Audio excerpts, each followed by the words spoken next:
Assalamualaikum warahmatullahi wabarakatuh. Selamat malam saudara-saudara sekalian. Jumpa lagi. Ini dalam konteks fisika ya. Namun dalam semester 2 ini sepertinya fisika merupakan pelajaran yang sangat membahagiakan buat saudara-saudara sekalian yang kurikulum merdeka, karena di sini sama sekali kita tidak menjumpai yang namanya hitung-hitungan ya. Anggap saja ini sebagai sebuah pemanasan ya, tapi jangan berharap kedepannya bahwa pelajaran fisika itu akan seperti ini. Ini hanya sebatas karena perubahan bab saja. Biasa kan kalau yang namanya ganti menteri, ganti kurikulum ya akhirnya seperti ini, seperti itu. Jadi kebetulan pada semester ini semua materinya adalah materi tentang teori.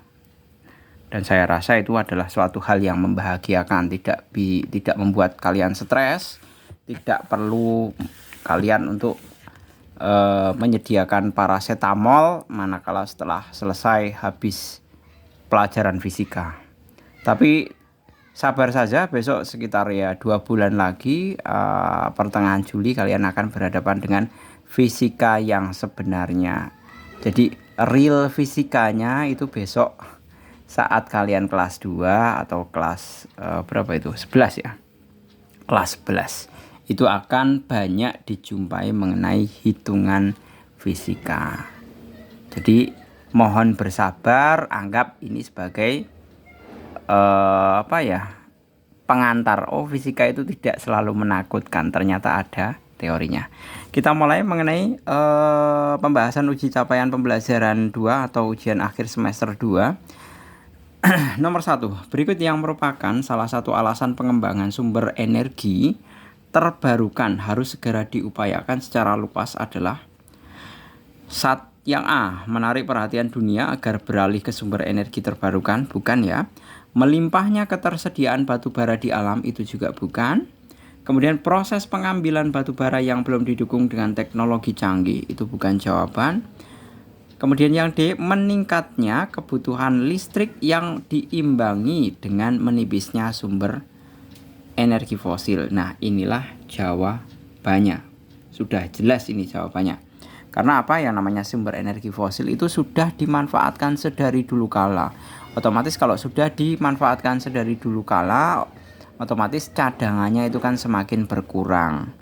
Maka diperlukan sumber energi lain yang sekiranya terbarukan, yang tidak bergantung dengan sumber energi fosil. Lanjut untuk yang nomor kedua. Perhatikan pernyataan berikut. 1. Berkurangnya ruang terbuka hijau. 2. Menjadi tempat rekreasi. 3. Tempat terjadi pencemaran lingkungan. 4. Meningkatnya pengangguran di wilayah PLTU. Pernyataan yang tepat mengenai dampak dari adanya PLTU ditunjukkan oleh nomor. PLTU, pembangkit listrik tenaga uap, itu kalau ada pembangunan PLTU itu mestinya berkurangnya ruang terbuka hijau.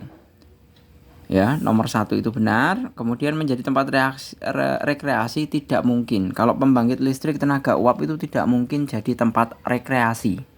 Karena isinya turbin atau kompor untuk memanaskan uap air sedemikian hingga uap air tersebut digunakan untuk memutar turbin. Nah, sumber energinya itu batu bara, dan kita tidak mungkin rekreasi di tempat lokasi pembangkit listrik yang membakar batu bara. Karena umumnya PLTU itu bahan bakarnya itu batu bara. Kemudian yang ketiga, terjadi pencemaran lingkungan, itu benar. Yang keempat, meningkatnya pengangguran di wilayah PLTU, itu salah. Mestinya kalau ada PLTU tentunya adalah orang-orang di sekitarnya akan diserap menjadi tenaga kerjanya. Jadi yang benar adalah 1 dan 3, yang B. Kemudian nomor 3, berdasarkan kualitasnya batu bara dibedakan menjadi 4 jenis berikut yang merupakan faktor penentu dari kualitas batu bara adalah. Penentu dari kualitas batu bara itu ditentukan oleh suhu, tekanan, dan lamanya batu bara tersebut terbentuk. Dari pilihan jawaban option A, B, C, D, kita bisa menentukan bahwa jawaban yang benar, yang tepat adalah yang C. Jadi faktor penentunya adalah tekanan, suhu, dan lama waktu pembentukan. Yang C ya. Oke, selanjutnya nomor 4, komponen terbesar penyusun gas alam adalah jelas. Penyusun terbesar adalah metana. Nomor 5, komponen berikut yang berpengaruh terhadap besar energi listrik yang dihasilkan dari PLTB.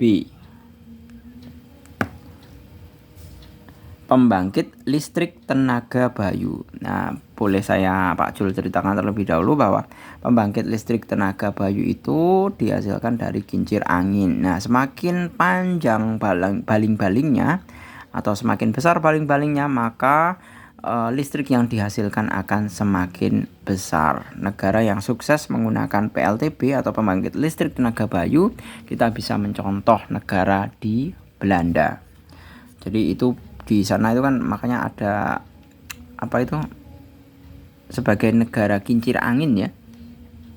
Tapi kincir anginnya bukan hanya sebatas untuk membuat listrik, tapi lebih ke difungsikan sebagai untuk mengangkat air laut. Jadi air laut diangkat itu dibantu oleh kincir-kincir angin yang kemudian tanah yang permukaan air lautnya kemudian sudah kering itu dinamakan sebagai polder.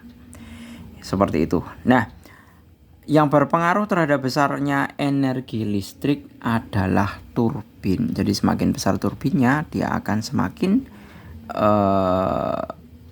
besar dalam menghasilkan listrik. Kalau rotor itu bagian dari turbin. Baterai itu untuk menyimpan energi listriknya. Fotovoltaik itu adalah sel surya. Jadi jawaban yang tepat adalah yang A, turbin. Selanjutnya nomor 6, aktivitas berikut yang dapat menyumbangkan kadar karbon dioksida di atmosfer adalah memasang sel surya pada atap rumah bukan, pergi ke sekolah dengan menaiki sepeda itu juga bukan ya. Ini malah sebenarnya mengurangi kadar karbon dioksida ini. Menyalakan lampu pada siang hari bukan, membatasi penggunaan kertas juga bukan. Ini malah mengurangi kadar karbon dioksida kalau membatasi penggunaan kertas. Karena apa? Karena pada dasarnya kertas itu bahan bakunya adalah tanaman atau pohon-pohon pulp yang kemudian bubur kertas yang biasa dinamakan PULP, pulp, paper, bahan paper. Nah, jadi kita harus sadari bahwa kertas ini dibuat dari pohon, tentunya bukan dari pohon keras ya, tapi pohon lunak. Seperti halnya seperti sengon itu kalau dipencet itu kan bisa dekok gitu. Jadi kuku kita itu mampu kalau untuk sekedar menekan kayu lunak itu mampu seperti itu. Kemudian mengkonsumsi daging sapi setiap hari. Nah, ini benar. Nah, apa korelasinya mengkonsumsi daging sapi kok bisa menyumbang kadar karbon dioksida di atmosfer? Korelasinya atau hubungannya adalah bahwa peternakan sapi itu akan menghasilkan gas metan. Jadi gas metan. Jadi biogas yang dihasilkan dari feses sapi itu kecenderungannya adalah dalam bentuk gas metan. Sedangkan gas metan sendiri itu mudah terbakar, yang sedemikian hingga kalau kita membakar gas metan itu akan menghasilkan karbon dioksida dan air. Jadi jawabannya adalah yang E. Kemudian nomor 7, efek rumah kaca dalam kadar tertentu sebenarnya dibutuhkan oleh bumi, yaitu untuk mengubah limbah industri menjadi oksigen bukan, mengurangi polusi karbon dioksida bukan, menyeimbangkan suhu di bumi. Nah, ini yang benar. Karena apa? Kita bayangkan bahwa fungsi dari efek rumah kaca itu apa toh? Fungsinya adalah untuk menghangatkan atau menjaga suhu di bumi itu tetap hangat. Itu adalah salah satu fungsi efek rumah kaca. Cuman kalau kadarnya berlebihan itu akan menyebabkan pemanasan global.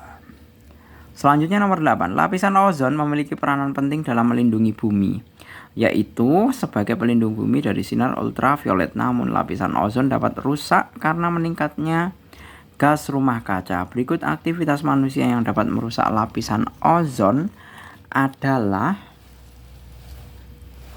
kita identifikasi ya satu persatu. Penggunaan bahan bakar minyak untuk kendaraan bermotor, itu CO2 tidak secara langsung merusak ozon ya. Mengalih fungsikan sawah menjadi rumah makan juga tidak mempengaruhi. Menggunakan kertas secara berlebihan itu resikonya hanya masalah penebangan hutan. Penebangan hutan itu konsekuensinya adalah CO2 yang berkurang, kemudian pemanasan global, tapi bukan belum merusak lapisan ozon. Menyalakan AC 24 jam itu juga nggak ada hubungannya. Membuang sisa makanan, sebentar, nomor 8 ya, menyalakan AC 24 jam. Nah, ini dapat merusak ozon. Karena apa? Karena beberapa AC, air conditioner, itu ada yang menggunakan CFC atau gas freon. Jadi kayak macam kulkas juga. Jadi kalau misalkan freonnya habis maka perlu diisi freon. Nah, ini merupakan aktivitas manusia yang dapat merusak lapisan ozon. Yang membuang sisa makanan ke tempat sampah itu juga enggak berpengaruh ke ozon ya. Yang sangat berpengaruh terhadap ozon adalah gas rumah kaca atau gas CFC atau freon. Nah, dari beberapa pilihan ini yang menggunakan CFC atau freon adalah AC. 9. Wilayah pantai yang berubah menjadi daratan, tanaman menjadi lebih subur, pulau-pulau kecil akan tenggelam, kabut asap, punahnya harimau Sumatera. Peristiwa yang terjadi akibat dampak dari pemanasan global ditunjukkan oleh nomor.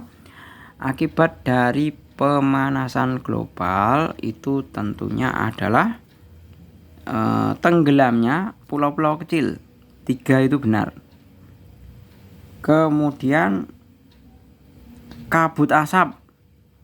Nah, pemanasan global itu kan pasti disumbang oleh gas-gas rumah kaca. Gas-gas rumah kaca itu diantaranya SO2 dan NO2. SO2 dan NO2 itu juga akan dapat mengakibatkan yang namanya smog. SMOG atau kabut asap. Kemudian selanjutnya adalah pemanasan global, itu juga akan mengakibatkan umumnya kan dikontribusikan oleh penggundulan hutan. Jadi kalau biasanya hutannya gundul, maka makhluk yang mendiami hutan itu kan akan migrasi. Kalau lama-lama hutannya dibabat habis, maka makhluknya juga akan semakin punah karena habitatnya tidak ada. Jadi jawaban yang lebih tepat adalah 3, 4, dan 5. Nomor 10. Berikut ini yang bukan merupakan kerjasama internasional untuk mengurangi gas rumah kaca. Nah, yang bukan itu jelas OPEC ya. OPEC itu Organization Petroleum Exporter Countries. Jadi OPEC itu merupakan negara-negara kumpulan negara-negara pengekspor minyak. Itu adalah OPEC. Kita lanjut ke masalah uraiannya. Menurut Anda, adakah sumber energi yang berpotensi menggantikan LPG untuk memasak? Itu jelas ada. Misalkan ada banyak jenisnya. Di sini Pak Jul berikan ilustrasi. Untuk memasak, masa depan kita akan lebih bergantung kepada listrik, manakala sumber energi fosil sudah tidak ada, khususnya LPG ya. Nah, listrik bisa diperoleh dari apa? Listrik bisa diperoleh dari banyak macamnya, bisa dari pembangkit listrik tenaga air, bisa dari pembangkit listrik tenaga bayu, bisa dari solar system atau panel surya. Nah, itu semuanya adalah sumber-sumber energi terbarukan. Nah, itu yang berasal dari sumber energi listrik. Yang kedua, kita juga bisa menghasilkan dari biogas, yaitu kita dapat mengumpulkan feces sapi atau intinya kotoran-kotoran ternak, kemudian kita kumpulkan jadi satu, divakumkan, kemudian terciptalah biogas yang umumnya berupa gas metana. Nah, gas metana inilah yang kemudian kita bisa dapat gunakan sebagai bahan bakar untuk memasak. Seperti itu ilustrasinya. Jadi, adakah sumber energi? Ada, semuanya itu pasti ada. Cuman ada kalanya kita terbentur dengan biaya penelitian maupun pengembangan. Seperti halnya kompor listrik, itu mungkin untuk saat ini kompor listrik adalah suatu hal yang sangat mahal. Namun tidak menutup kemungkinan suatu saat kompor listrik akan menjadi murah, seperti halnya smartphone yang biasa kita gunakan. Dulu itu pertama kali keluar itu kan sangat mahal sekali, tapi seiring dengan berjalannya waktu, harga akan mencapai kesetimbangan. Juga diiringi dengan munculnya berbagai macam merek atau kompetitor. Kemudian nomor 2, jelaskan efek yang ditimbulkan jika kita memanfaatkan kotoran ternak sebagai sumber energi. Dengan memanfaatkan kotoran ternak sebagai sumber energi, tentunya kita bisa menghemat pengeluaran untuk energi. 1. Yang kedua, kita telah menjaga lingkungan karena pemanfaatan kotoran ternak itu sifatnya ramah lingkungan, tidak menimbulkan polusi. Kemudian juga biayanya relatif murah. Jadi kalau pengeluaran energi kita bisa tekan, otomatis efeknya apa? Kita masih bisa punya sisa uang yang bisa kita gunakan sebagai saving atau menabung. Karena sifat dari biogas itu sendiri kan lebih murah. Seperti itu. Namun kecenderungannya untuk yang ini ya, hasil dari energi yang dihasilkan dari kotoran ternak itu umumnya bersifat terbatas, atau dalam artian tidak bisa digunakan untuk skala produksi yang sangat besar. Kemudian nomor 3, tuliskan minimal 3 aktivitas Anda dalam kegiatan sehari-hari yang dapat menyumbangkan gas rumah kaca di atmosfer. Menyalakan kulkas yang masih memakai freon, makan daging sapi berlebihan, itu juga menyumbang metan yang tinggi ke atmosfer. Sedangkan metan sendiri itu merupakan salah satu, bukan metannya yang merupakan polusi, tapi hasil pembakaran metananya yang akan menghasilkan karbon dioksida. Karena sifat karbon dioksida manakala tidak banyak diserap oleh tanaman atau pohon-pohonan, itu akan kecenderungannya akan membuat suhu di bumi semakin panas. Seperti kasus baru-baru ini di India, itu jalanan beraspal itu sampai mencair. Itu malah lebih mengerikan yang namanya bahaya pemanasan global. Kemudian aktivitas yang lainnya adalah menggunakan AC atau perlengkapan yang menggunakan CFC. Seperti halnya contohnya minyak wangi yang pakai semprot ya, kemudian hairspray. Nah itu semuanya hairspray, kemudian minyak wangi yang tinggal dipencet kemudian keluar gasnya, itu semuanya dalam bentuk aerosol. Nah aerosol itu menggunakan gas pendorong agar bisa keluar. Jadi di dalamnya selain diisi minyak wangi, tapi juga diisi dengan gas pendorong yang menyebabkan kalau kita memencetnya akan keluar minyak wanginya. Seperti itu. Nah itu contoh-contoh ya, contoh aktivitas yang dapat menyumbangkan gas rumah kaca. Selanjutnya nomor 4, mencairnya es di kutub bumi merupakan salah satu peristiwa yang terjadi akibat pemanasan global. Namun apakah peristiwa tersebut mempengaruhi kehidupan makhluk di bumi? Jelaskan jawaban Anda. Tentu sangat berpengaruh. Manakala es di kutub itu mencair, maka efeknya apa? Efeknya akan menambah volume air laut. Manakala volume air laut akan meningkat, maka garis pantainya akan terkikis. Kalau terkikis, maka biota-biota atau hewan atau tumbuhan di sekitar pantai yang mula-mula bisa hidup, kalau kemudian tiba-tiba terisi oleh air laut, maka akan musnah. Itu baru yang sekitar pantai, misalkan pulaunya lebar besar seperti Pulau Jawa. Namun kalau misalkan pulaunya kecil seperti halnya Pulau Nias atau pulau-pulau kecil yang lainnya seperti Pulau W atau Pulau Rote yang kecil, kalau misalkan ada kenaikan muka air laut, maka tidak menutup kemungkinan resiko pulau-pulau kecil tersebut bisa tenggelam. Nah, kalau misalkan tenggelam, maka otomatis makhluk hidup yang ada di pulau tersebut akan musnah. Nah, itu adalah salah satu pengaruh manakala es di kutub mencair.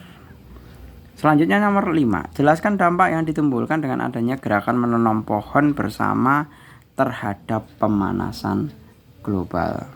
Manakala kita melakukan gerakan menanam pohon, tentunya kita kembalikan dari proses fotosintesis dari sebuah pohon, bahwa pohon itu akan memanfaatkan karbon dioksida sebagai kebutuhan fotosintesis yang berlangsung siang hari. Nah, manakala semua karbon dioksida yang dihasilkan dari semua proses, baik mungkin industri ataupun transportasi ataupun pembakaran yang sempurna, kalau pembakaran sempurna itu menghasilkan karbon dioksida ya, maka kalau banyak pohon, maka karbon dioksida tersebut bisa dihisap atau diserap sebagai bahan baku fotosintesis. Sedemikian hingga kalau kadar karbon dioksidanya sedikit, maka pemanasan global bisa kita kendalikan. Seperti itu. Oke, gitu. Saya rasa cukup. Ini kebetulan soalnya sedikit sekali ya. Cuman 10 soal pilihan ganda dan 5 soal uraian. Oke, saya rasa cukup. Semoga pertemuan yang sedikit ini termasuknya singkat ya, 22 menit, dapat bermanfaat dan membantu belajar saudara-saudara sekalian. Saya akhiri, terima kasih, selamat malam. Assalamualaikum warahmatullahi wabarakatuh.